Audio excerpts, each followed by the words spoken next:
Ayun, muli kami po yung nagbabalik ang inyong munting channel, ay ang aming munting channel Mucha and Joel Lat Vlog at inyong Agent Joel. Ayan, siyempre kasama ko si Jelor Mex.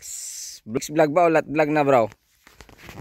Mix pa rin, Mix Vlog. Ayun, so 1.5 months hindi tayo nakapag-vlog, busy tayo sa pag-asikaso ng papel at yung mga nagpapatulong sa atin sa mga papel. So ito corner lot. Pero puntahan muna natin yung corner lot niya. So 170 mango trees. 4 hectares. So buhay pa naman nakapangalan. Tama?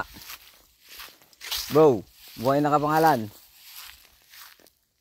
Extrajudicial. Oh, extrajudicial settlement. Oh, pero meron na, kompleto na yung nakapirma. So nakahanda na yung mga kailangan para sa extrajudicial settlement. So ito corner lot, siyempre bago lang tayo ulit magkon. So binabawasan yata nila yung mga mangga. Nagpruning. Hindi kalabaw. Oo, yung mga tinanggal hindi kalabaw, dyan minggo yan.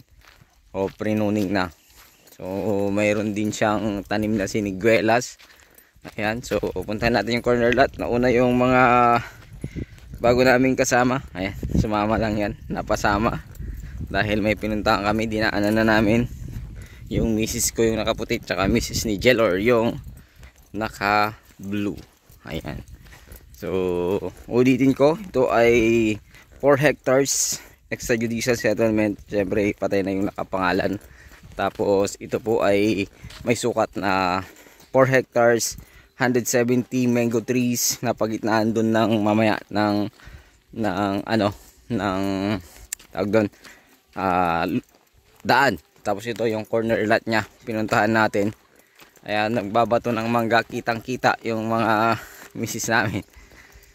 Ayan, si Mucha, ito si Mucha, para makilala nyo naman si Mucha. Tapos ako si Joel. Ayan, Mucha and Joel Lat Vlog. So puntaan ko yung dulo. Asan ba yung dulo nito? Yan naman si misis ni Jelor. Ayan, si Lawrence. Kaya naging Jelor din. JR then Lawrence. Ayan.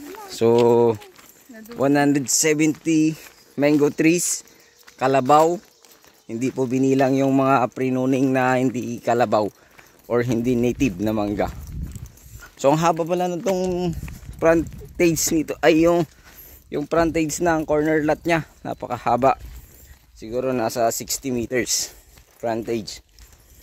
Parang 80 pa yata. So ayan, may mga pruning dyan. Pero hindi yan mga kalabaw, kundi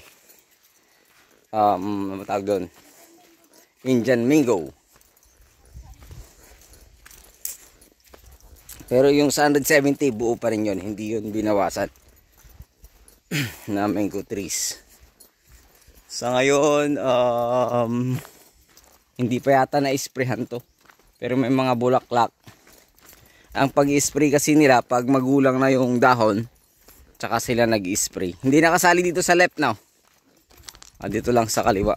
So ang haba ng frontage niya, mahaba.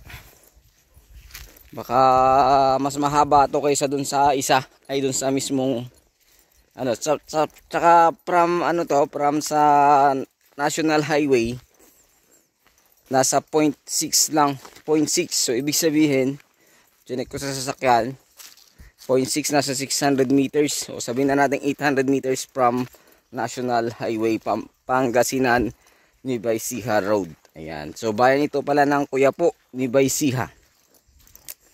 Ito ay bayan ng Quiapo, Nueva Ecija. Ito yung dulo. Pero ito na yung dulo niya. Ito yung dulo. Tapos dun sa likod niya, tingnan din natin para makita ninyo. Siya kasi nag-tripping nung una, nung nandito yung may-ari, sila ni Jelor. So binalikan ko lang. Naka-vlog na po ito sa YouTube ni Jelor Mex Vlog. Yan yung boundary. Sa may mga parang irrigation na maliit. Yan, ang ganda dito sa likod pala. Yung bakod doon. So parang maliit lang yung space dito pero maluwang pa rin, no? Hanggang dyan lang yung bakod nya. So ulitin ko, ito si Mutya. Ayan, para makita nyo naman si Mutya. Sabay nakikita nyo siya siguro doon sa mga vlog namin nung mga unang vlog. Okay lang. At least may bakod na dyan. So mamarkahan lang namin sa may drone. Sa aerial view. So ayan, hanggang yung boundary. Ayan mga yan. Tapos pag ganun dun sa bakod. Ayan. Yung bakod. Hindi. Hindi nakasali yung kawayan. Kasi ano yan irrigation yan. Pero pag nasukat, kasali, pwede naman. Makukuha pa rin. Ayan. Yan yung bakod. So pag ganun. So ganito ang pag-tripping. Ngayon alam nyo na, ganito kahirap mag-tripping. Init. At tara. Balik na tayo. So itong corner lot nya nasa ano to? Nasa 80 meters below yung corner lot.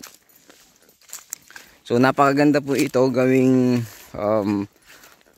farm. Kumbaga meron ka ng mango farm, meron ka pang pwedeng maglagay dito sa likod ng race house or kung ano yung gusto mong ilagay. Pero kung dun sa harap naman makikita natin mamaya. Iikutin ko rin po yun para makita po nyo yung pan. So ito yung boundaries, ayan, hanggang dyan. Tapos pag ganun siya hanggang doon sa likod. Maluwang po dito sa likod. Mamarkahan na lang namin sa aerial view para makita ninyo. So 80 meters frontage below. Tapos doon sa kabila siguro nasa 50.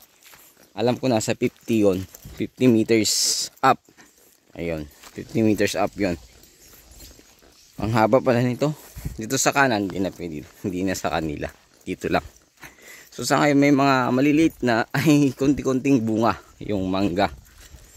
Oo. Ayan.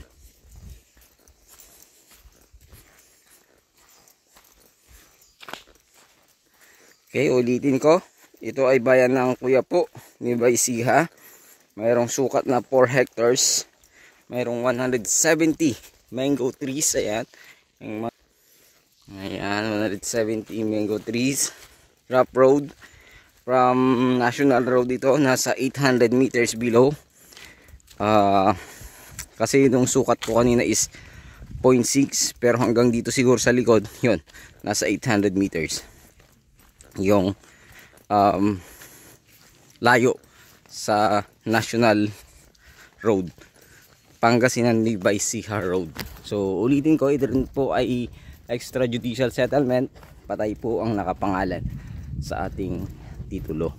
So ayun po, napakaganda lang ito sa mga naghahanap ng manggahan or ganitong klase ng property. Ito po ay may halagang 7M, 7 million. So sa mga sasagutin or anumang kailangang sagutin ng seller natin ay pag-usapan na lamang po ng ating buyer at seller. So merong dumadaan na eroplano, ingay. So makukuha na kaya natin. Saan na yun?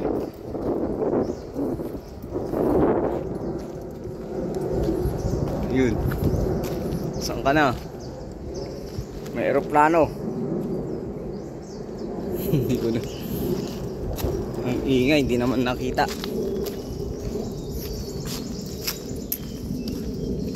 So ayan, ganyan. Ang haba nitong corner lot nya, yung likod ng area. Tapos sa kabila, yun po yung area din. Napagitnaan siya ng daan din dun sa palabas sa National Road. So pakaluwang ng ating manggahan.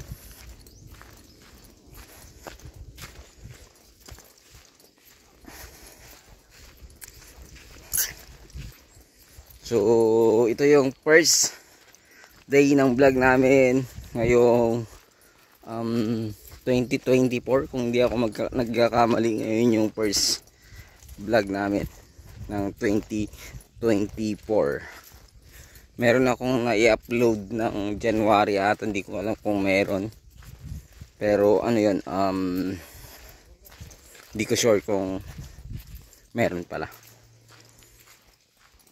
So dito bro, yan yung ano, diretso hanggang dyan. May bakod na lahat ng property. Diretsong pa ganon. Yung gamit mo ngay, kunin mo na yung gamit mo ha. Ha?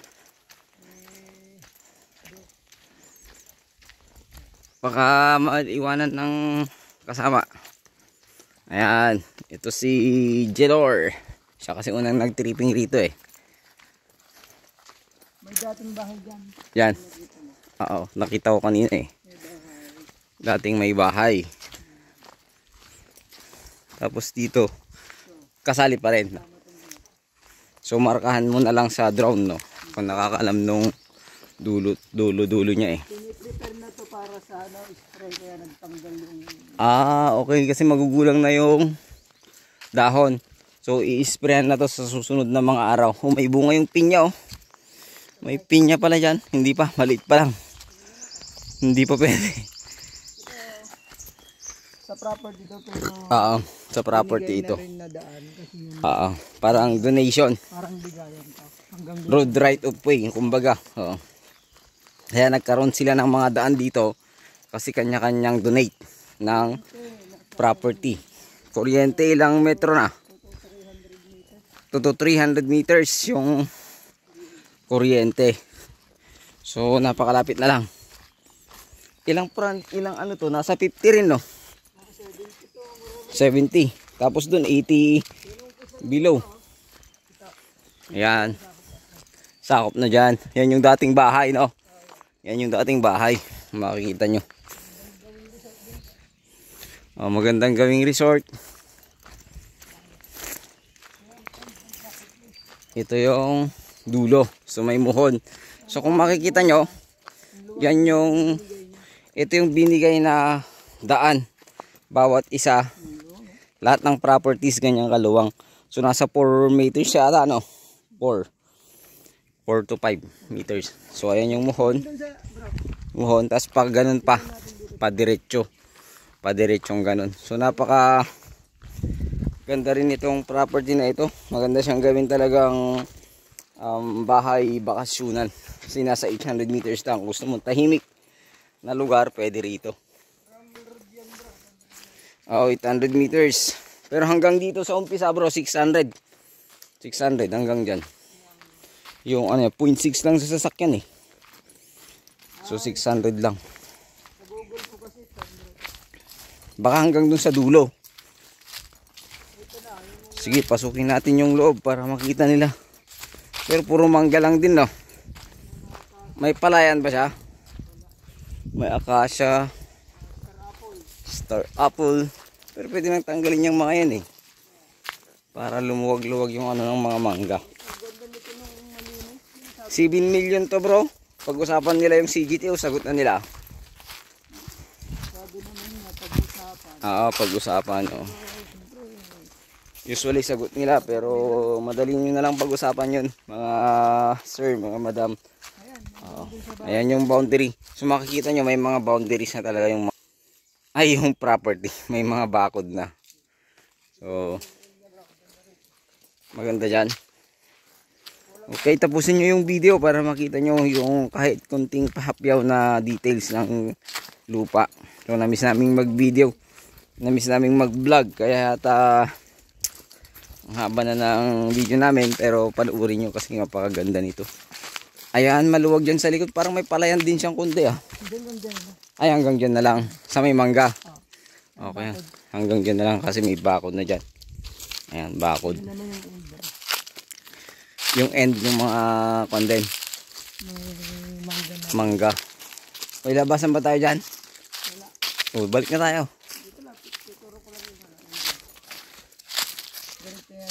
Yung end nya dyan. Pag ganun. Yan na yung corner lot no? Pwede dito magbahay eh. Yan na yung corner lot eh. Pwede dito mas mataas. Tanggalin nyo. sa dati or sa likod, nakita ko mas maluwang doon sa likod. Ganda sa likod mo. Kung gusto mo sa likod. Ayun, ulitin ko mga sir, mga madam. Ito po ay may sukat na 4 hectares. Bayan po ng Quiapo, Nueva Ecija. 800 meters from National Road, Pangasinan, Nueva Ecija Road. So, extrajudicial settlement. 7 million po ito. At yung capital gain tax, pag-usapan na lang po ninyo ng seller po natin, tsaka yung estate tax. Tapos yung kung nito, mula sa T-Plex, nasa ano lang, 8 to 10 minutes. So, nasa 11 kilometers to 12 kilometers, parang ganun. So, sana magustuhan nyo ito at pakitawagan nyo po ako sa aking numero. So, tulad ng nabanggit ko kanina, ito ay 170 mango trees, corner lot, 80 meters below, tsaka 70 meters below yung frontage niya. So, yung dito sa part na to, napagitnaan ng lote ito. Itong part na to. So, donated to. So, ito, parang naibawas na sa lupa. Pero kunti lang, nasa 70 meters lang below. So, doon naman, 80 meters. Kanya-kanya kasing donation po yun. So, ayun muli. Sana magustuhan nyo po ito. At pakitawagan po ako sa aking numero na nakalagay po sa aking screen. At sa aking munting channel. Sa aking Facebook. Sa aking messenger.